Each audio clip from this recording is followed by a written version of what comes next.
Padmanabhaswamy Temple is located in Thiruvananthapuram, Kerala, India.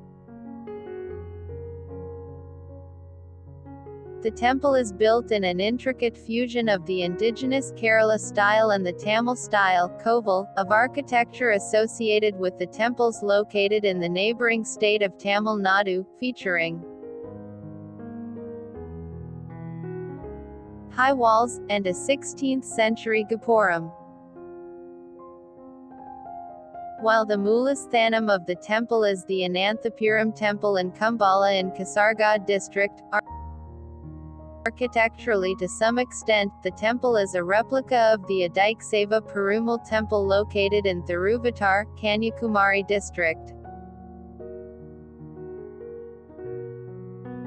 The Supreme Principal Deity Para Brahman, Maha Vishnu, Adi Narayana is enshrined in the Anantha Shayanam posture, the eternal yogic sleep on the serpent Adisheshan.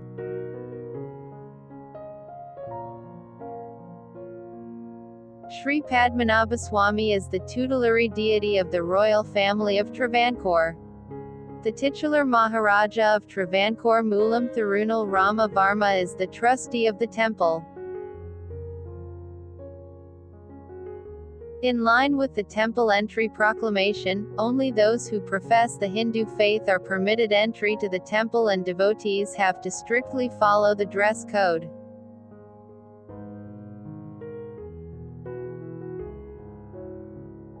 The name of the city of Thiruvananthapuram in Malayalam translates to the City of Lord Ananta, referring to the deity of Padmanabhaswamy Temple.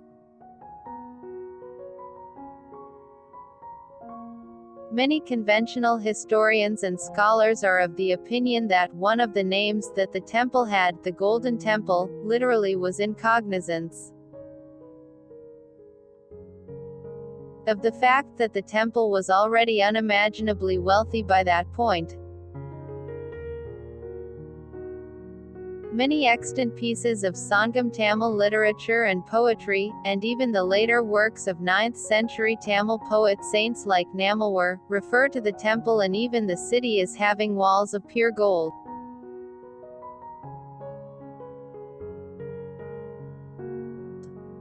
At some places, both the temple and the entire city are often eulogized even as being made of gold, and the temple is heaven.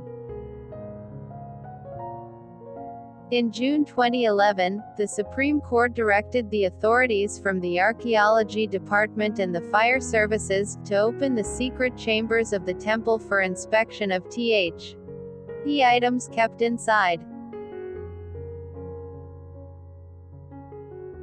The temple has 6 hitherto known vaults, calaras, labeled as A-F, for bookkeeping purpose by the court since, however, an amicus curiae report by Justice Gopal Subramaniam in April 2014, has reportedly found 2 more further subterranean vaults that have been named G and H. While Vault B has been unopened over centuries, A was possibly opened in the 1930s, and Vaults C to F have been opened from time to time over recent years. The 2 priests of the temple, the Periya Nambi, and the Thektathu Nambi, are the custodians of the 4 vaults, C to F, which are open periodically. The Supreme Court had directed that the existing practices, procedures, and rituals of the temple be followed while opening vaults C to F. and using the articles inside, while vaults A and B would be opened only for the purpose of making an inventory of the articles and then closed.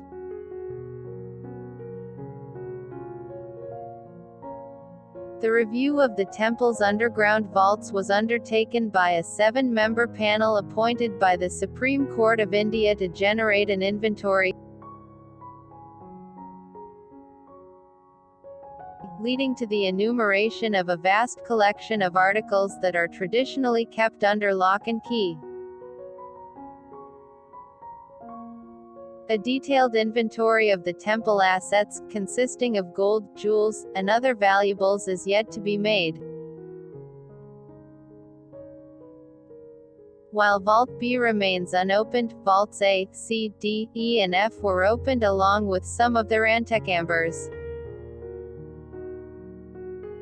Among the reported findings, are a 3.5 feet tall solid pure golden idol of Maha Vishnu, studded with hundreds of diamonds and rubies and other precious stones.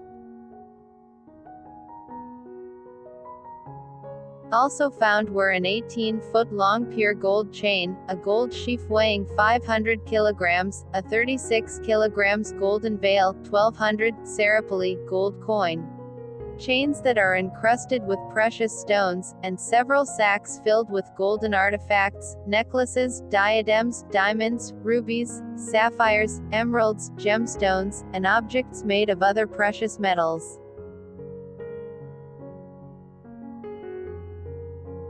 Ceremonial attire for adorning the deity in the form of 16-part gold anki weighing almost 30 kilograms, gold coconut shells studded with rubies and emeralds,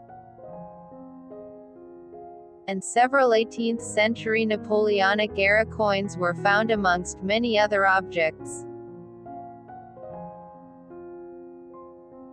In early 2012, an expert committee had been appointed to investigate these objects, which include locks of golden coins of the Roman Empire, that were found in Kottayam, in Kannur district.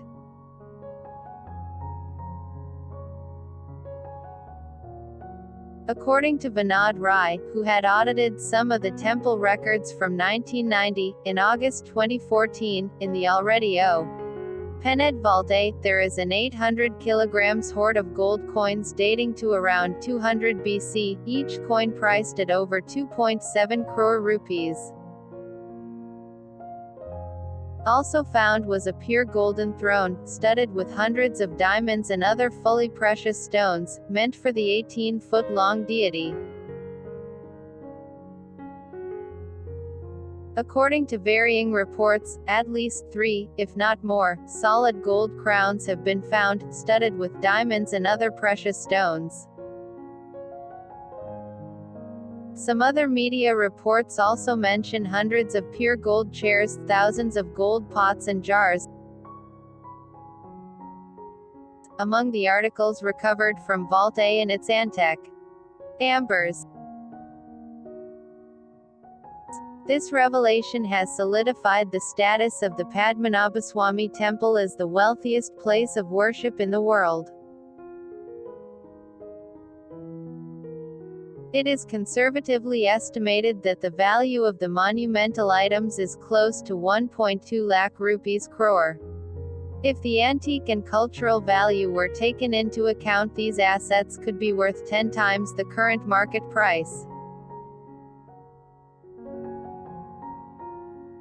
These estimates were on the basis of the revelations since July 2011, when 5 vaults were opened, with the at least one remaining Vault B, which is the largest, still closed. One of the oldest existing estimates regarding Vault B, which can be considered to be at least as reliable as any other made since the discovery of the hidden treasure, or assets, of the temple in 2011, was by the Travancore royal family itself in the 1880s, when an older existing estimate was updated. Ed.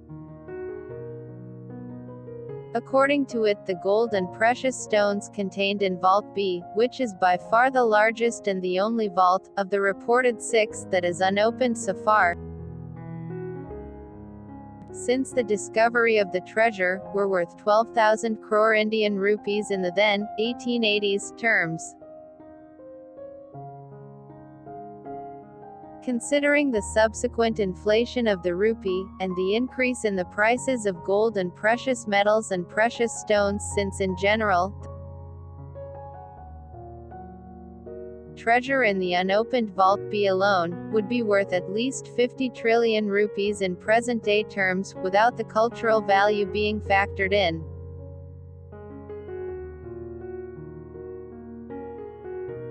The valuables are believed to have been accumulated in the temple over several thousand years, having been donated to the deity, and subsequently stored there by various dynasties like the Cheras, the Pandyas, the Travancore royal family, the Kolathiras,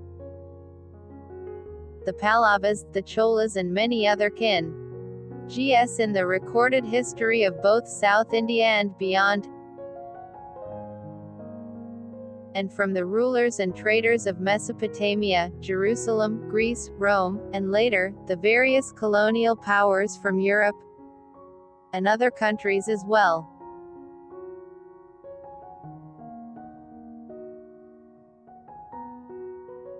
Some people have suggested that a part of the stored riches reached the Travancore kings in the later years in the form of tax as well as conquered wealth of other South Indian kingdoms. On the 4th of July 2011, the 7-member expert team tasked with taking stock of the temple assets decided to postpone opening of Chamber B. This chamber is sealed with an iron door with the image of a cobra on it, and it has not been opened, due to the belief opening it would result in much misfortune.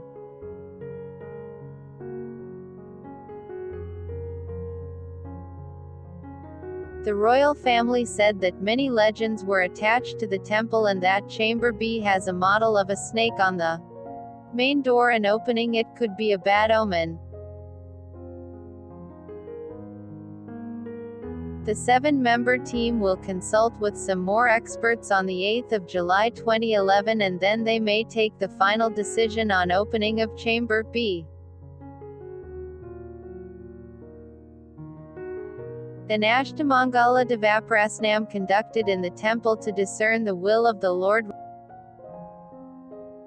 revealed that any attempts to open Chamber B would cause divine displeasure, and that the holy articles in the other chambers were defiled in the inventorying process. The original petitioner, whose court action led to the inventory taking, T.P. Sundarajan, died in July 2011, adding credence to those who believe in the folklore around the temple.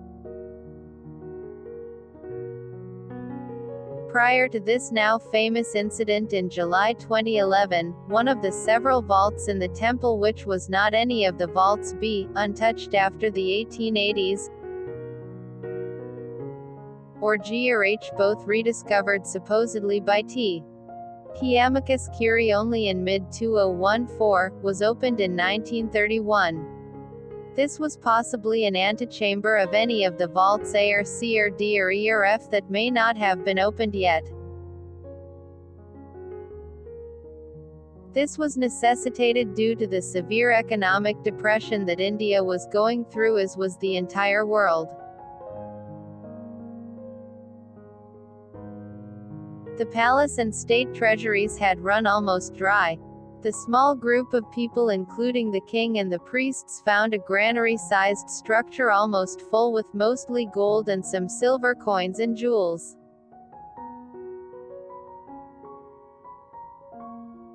Surmounted on top of it were hundreds of pure gold pots. There were 4 coffers filled with gold coins as well. Also found was a larger chest fixed to the ground with 6 sections in it. They were full of gold jewelry encrusted with diamonds, rubies, sapphires and emeralds. Besides these, were 4 more chests of old coins, not of gold, and they were carried back to the palace and state treasuries for counting from.